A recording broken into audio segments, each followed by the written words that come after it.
ভিডিওতে আগামী পর্বে আমরা দেখব মনোহরাতে যখন কল ঠিক করার জন্য প্লাম্বার আসে আর দাদাই জিজ্ঞেস করে কি কি কাজ হবে, তখন প্লাম্বার বলে এখানে অনেকটাই নোংরা হবে, আসলে লাইনটা জাম হয়ে গেছে, আপনারা এখান থেকে চলে যান।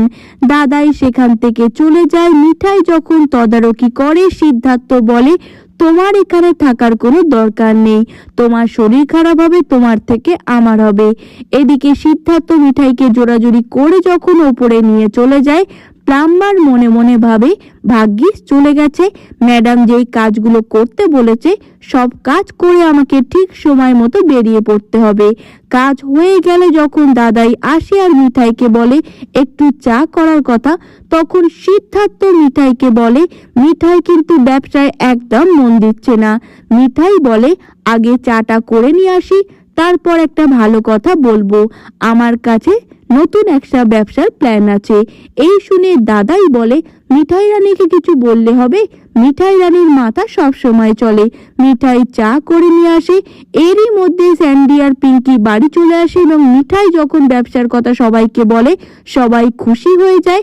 এদিকে আমরা দেখব যখন রাত হয়ে যায় এবং বাড়ির সবাই নিজেদের কাজে ব্যস্ত থাকে, সেই সময় the one and only Pramila ম্যাডামের সেই শাগরেদরা সেখানে এসে পৌঁছায় আর প্রমীলা ম্যাডামকে ফোন করে বলে ম্যাডাম আপনি যেটা বলেছেন সেখানেই আমরা রেখে দিচ্ছি, এটা আমরা এত সহজে ছাড়বো না, আমাদের খুব মারধর করেছে।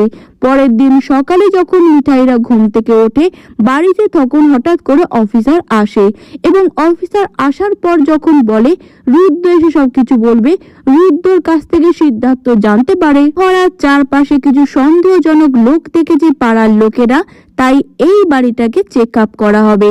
সিদ্ধার্থ রেগে যায়। এরই মধ্যে দেখবো হল্লাপাটি সেখানে পৌঁছে যায়। সবাই রুদ্রকে জিজ্ঞেস করে কি হয়েছে। সিদ্ধার্থ যখন বলে আমরা আর এত চাপ নিতে পারছি না, আমরা তো কোনো ভুলই করিনি, কেন আমাদের সাথে এসব হচ্ছে। তখন রুদ্র বলে আসলে কথা হচ্ছে মনোহরাতে তোরা মিষ্টির ব্যবসা ছাড়াও অন্য কিছু করিস। এরই মধ্যে অফিসার হঠাৎ করে ডাকে আর বলে এখানে কিছু একটা আছে বলে যখন বেসিনের ওপর খোলে সেখানে কিছু সোনা পাওয়া যায়। সিদ্ধার্থ চিন্তায় পড়ে যায়। বাড়ির সবাই ভাবে এরপর কি করা হবে। এদিকে রুদ্র বলে এই বাড়ি সিল করা হবে। যা শোনার পর সিদ্ধার্থ রীতিমতো ঘাবড়ে যায়। সিদ্ধার্থ ভাবে এরপর কি করা হবে, এরপর কি প্রমীলা ম্যাডামের প্ল্যান থেকে বাঁচতে পারবে সিদ্ধার্থ। জানতে হলে ভিডিওটি লাইক শেয়ার করে পরবর্তী আপডেটে চোখ রাখুন।